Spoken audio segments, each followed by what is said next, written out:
تو دوسرا اگر چاہتے ہیں نا کہ جلدی بندے کے اندر درد آئے تو کلام اقبال کو پڑھیں، اس کے اندر ایسا اس نے آگ بھری ہوئی ہے نا جس کی حد نہیں۔ اسی کشمکش میں گزری میری زندگی کی راتیں، کبھی سوزو سازے رومی، کبھی پیچو تابے رات۔ یقین کریں وہ اٹھ کے آ جائے نا قبر سے تو وہ ہمارے لتر مارے گا کہ میں نے رو رو کے پاکستان لیا اور تم اس کا بیڑا غرق کر رہے ہو۔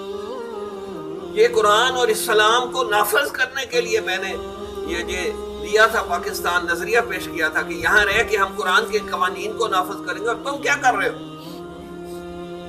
یقین کریں۔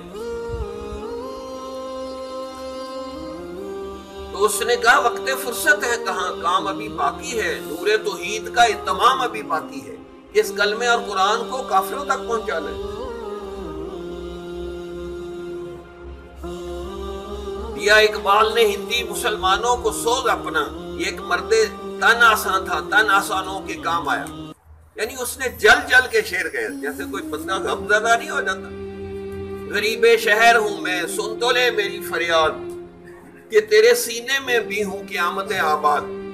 میری نوائے غم آلود ہے متاع عزیز، جہاں میں عام نہیں دولت دل ناشاد۔ غم زدہ دل کہیں کہیں ملے گا، نٹ بھانڈ بڑے ہیں، نچانے والے اور ہنسانے والے لوگ بڑے ہیں، رلانے والے نہیں ملتے۔ جمال الوجود بذكر الإله وتصفو الحياة